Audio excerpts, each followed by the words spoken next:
Stories and content in Weird Darkness can be disturbing for some listeners and is intended for mature audiences only. Parental discretion is strongly advised.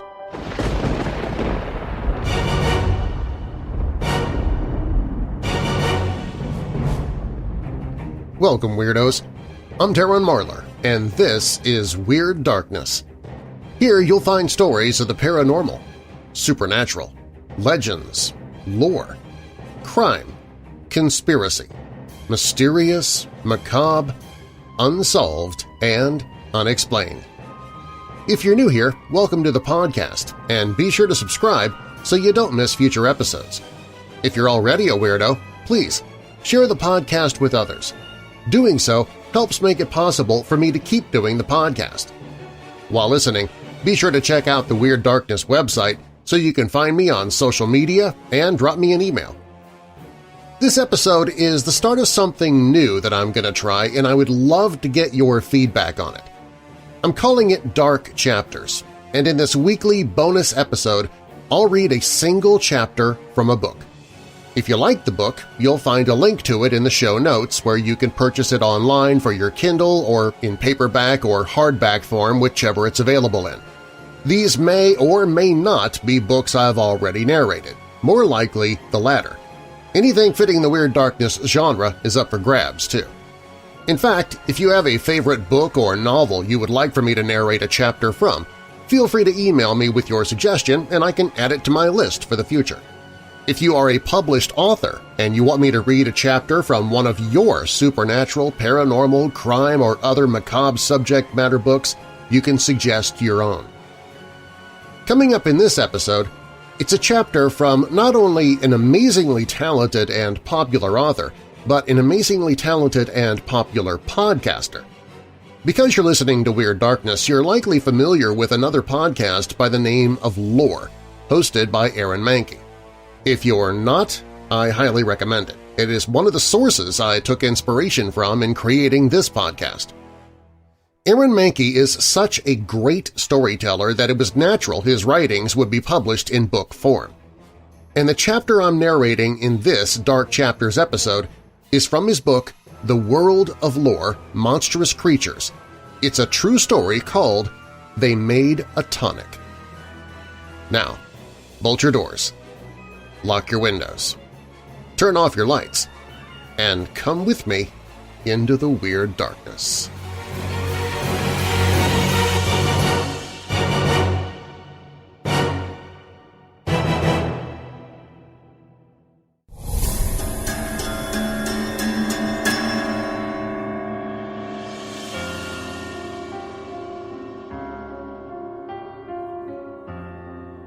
They Made a Tonic, from the book The World of Lore, Monstrous Creatures by Aaron Mahnke.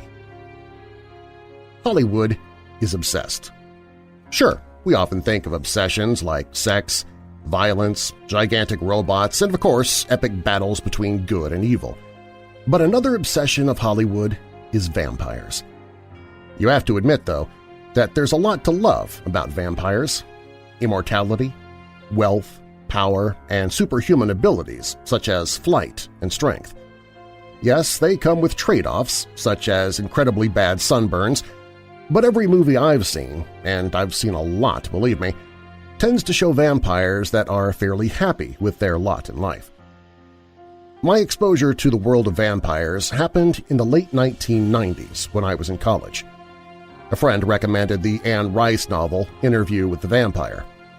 I devoured that, and many of the sequels. They're fun reads, and they certainly set the tone for a decade or more of vampire-centered entertainment. I won't touch on the vampires of the Twilight series, mostly because I haven't read any of the books.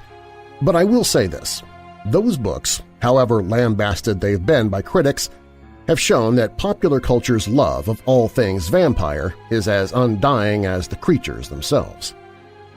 When most people think of vampires, they envision something that is a purely European creature, a foreign accent, Victorian-era dress, and dark manor homes and castles. It's a common visual language for most of the Western world, so I don't blame movies and books for portraying that image. but it's one small facet of a legend that has hundreds of expressions. The single most prominent historical figure attached to the modern notion of vampirism is, of course, Vlad III of Wallachia, otherwise known as Vlad the Impaler. Vlad ruled the small Eastern European kingdom of Wallachia from 1456 to 1462. He was known as Vlad the Impaler because he preferred to execute his enemies by impaling them on stakes. The Ottomans called him Lord Impaler after entering his kingdom and finding forests of impaled victims. Vlad was a violent guy, you see. Rather bloodthirsty, you might say. He, like his father before him, belonged to something known as the Order of the Dragon, a group established to protect Christian Europe from the invading Ottoman Empire. Vlad's father, Vlad II, was known as Vlad Dracul, or Vlad the Dragon.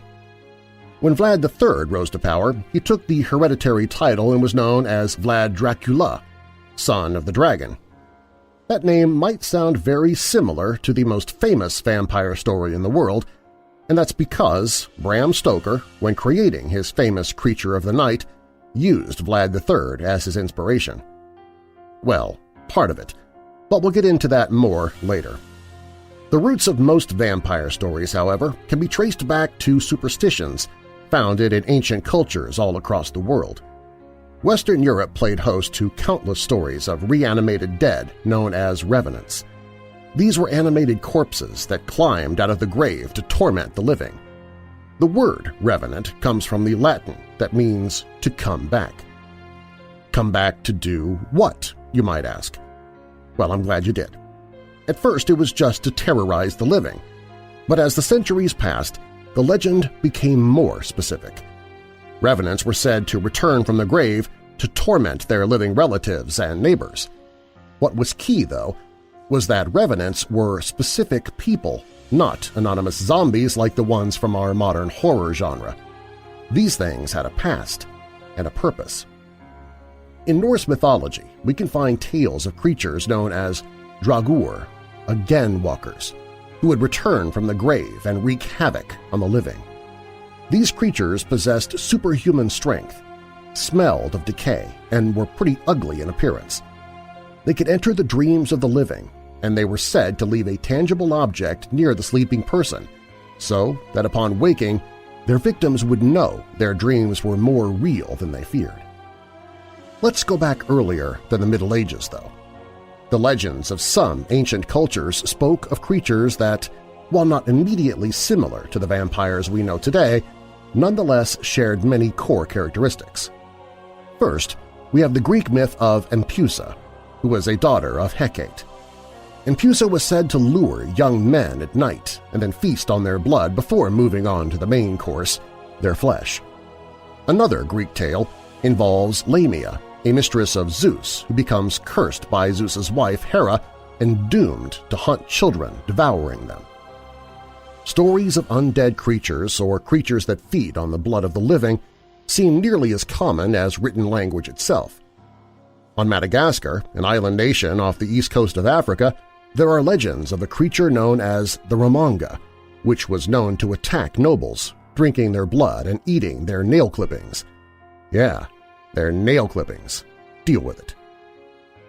Are vampires real? I'll let you make the final decision on that, but what is clear is that most of these stories find their genesis in the human need to explain the unexplainable. For instance, early Europeans used the myth as a way of explaining why a corpse wasn't decomposing at the normal expected rate. You can see evidence of this in Bulgaria, where graves dating back more than 800 years have been opened, revealing iron rods through the chest of skeletons.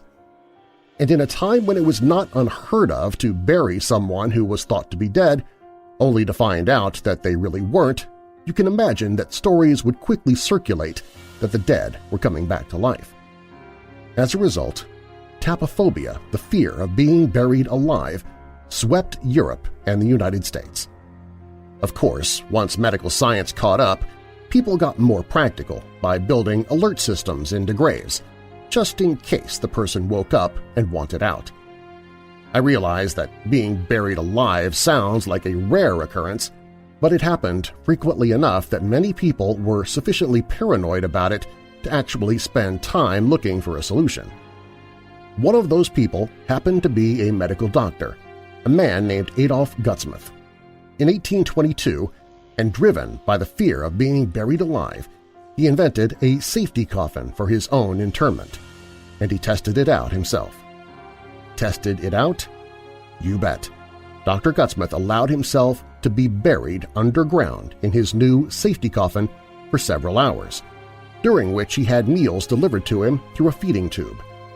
He enjoyed a wonderful meal of soup, sausages, and local beer. Sounds like a great date night destination. Dr. Timothy Smith of New Haven, Vermont was another paranoid inventor. He created a grave that can be visited to this day if you happen to be passing by Evergreen Cemetery. It was a crypt buried in the usual manner, but it had a cement tube positioned over the face of the body. A glass plate was affixed to the top of the tube at ground level. Dr. Smith died a real, natural death and was buried in his fancy coffin with a view. He never woke up, but early visitors to his grave reported that they had a clear view of his decomposing head until condensation obscured the glass. Side note, vampires no longer scare me. Waking up inside a small box buried 6 feet below the surface of the earth is what true fright looks like to me. Another culprit in humanity's use of the vampire label was porphyria, a rare blood disorder, but modern science has pretty much closed the case on that one, saying that it's too far of a stretch to connect the two topics. Rabies, of all conditions, has also been used as an explanation for the rise of vampire mythology. Surprisingly, there are a lot of commonalities between victims of rabies and vampires, such as sensitivity to light and garlic, as well as altered sleep patterns. The most recent medical condition with a strong connection to vampire mythology was actually tuberculosis. Those who suffer from TB had no vampire-like symptoms, though, and that makes this connection harder to explain. It's also, incidentally, where one of my favorite New England legends comes into the picture. Ladies and gentlemen, meet Mercy Brown. Lena Mercy Brown was a young woman who lived in the latter half of the 19th century in the rural town of Exeter, Rhode Island, and she was a major player in what is now known as the Great New England Vampire Panic.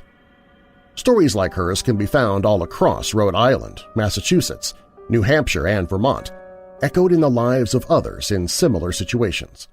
And the results have surprising connections to both the modern idea of vampires and the ancient stories, as we will see.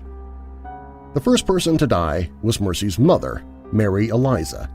That was December 1882, and she fell victim to what was then known as consumption, so called because as the TB ravaged the body, the person would appear to waste away, consumed, if you will, by the illness. She, of course, was buried because that's what you do with a loved one who passes away. The next year, though, Mercy's sister, Mary Olive, died at the age of 20. Same illness. Same symptoms. I'm not sure when the people of Exeter, Rhode Island started to wonder if the deaths were connected, but it might have been then, or it might have been a few years later when Mercy's brother, Edwin, took ill. Edwin, though, was smart. He packed up and moved across the country to Colorado Springs, which had a great reputation for the healing properties of its dry climate. When he returned from the West some years later, he was alive, but not doing well, and in December 1891, he took a turn for the worse. That was also the month that Mercy herself became ill. Her tuberculosis moved fast, though. They called it the galloping kind, and it moved through her body quickly. By January 1892, she was dead, and the people of Exeter were more worried than ever. You see, they suspected something supernatural. Now, this was surprising, considering how close Exeter is to Newport. That's the seaside city known for the summer cottages of the wealthy, folks like the Vanderbilts, the Astors, the Wideners, and the Westmores. It was the pinnacle of educated society. Yet, just a handful of miles away, one small town that should have known better was about to do something very, very creepy. Edwin was still alive, you see, and someone got it in their mind that one of the women who died before him, either his mother or one of his sisters, was somehow draining him of his life from beyond the grave. They were so convinced of this, you see, that they wanted to dig them all up. Yes, all of them. Once they received the father's permission to do this horrible thing, a group of men gathered in the cemetery on the morning of March 17th and began to dig up the bodies. What they were looking for was any evidence of an unnatural state. Blood in the heart, blood around the mouth, or other similar signs. The first body, that of Mary Eliza, the mother, was satisfactorily decomposed, though, so they ruled her out. Of course she was, you might say. She'd been dead and buried for a decade. Mary Olive was also in a normal state of decomposition. Again, being dead 10 years usually helps convince people you're really dead. But when they examined Mercy's body, a body that had not been buried because she died in the middle of winter, but instead had been stored in a stone building that was essentially a walk-in freezer, they discovered a remarkable state of preservation. Shocking, I know. So what did they do? Well, these superstitious townfolk did what they learned from their ancestors. They cut out Mercy's heart and liver, within which they found red, clotted blood, burned them on a nearby stone, which is still there, by the way, near her headstone in the cemetery, and then mixed the ashes with a tonic. That tonic was then given to Edwin to drink. Yes, Edwin Brown drank his own sister's liver and heart. Did it work? Nope. Edwin died less than 2 months later. What it did do, however, was set up Mercy Brown to be the first American vampire. I suppose it's not important to mention that she wasn't really a vampire, because you are an intelligent person, but it doesn't hurt to say it. As unusual as an event like this must sound, you might be surprised to learn that it happened quite frequently. In 1817, nearly a century before Mercy Brown's exhumation, a Dartmouth College student named Frederick Ransom died of TB. His father, so worried that the young man would leave the grave and attack the family, had dug him up. Ransom's heart was cut out and burned on a blacksmith's forge. Even Henry David Thoreau heard tales of these types of events, mentioning one in his personal journal. He wrote on September 26, 1859, "The savage in man is never quite eradicated. I've just read of a family in Vermont who, several of its members having died of consumption, just burned the lungs, heart, and liver of the last deceased in order to prevent any more from having it." So, of course, word spread about what happened to Mercy Brown, as it usually did when a body was dug up and carved into pieces like that. Mercy's case actually made it into a newspaper called the New York World, and it made quite an impression on the people who read it. How do we know? Because a clipping of that article was found in the personal papers of a London stage manager after his death. You see, his theater company had been touring America in 1892. He evidently found the story inspiring, so much so that he sat down a few years later and wrote a book. The man? Bram Stoker. The book? Well, I'm sure you guessed that already. It was Dracula, published in 1897.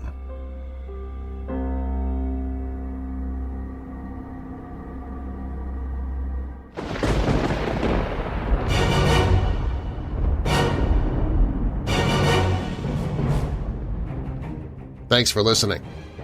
They Made a Tonic is from the book The World of Lore, Monstrous Creatures by Aaron Mahnke. You can find a link to the book in the Story Sources section of the show notes.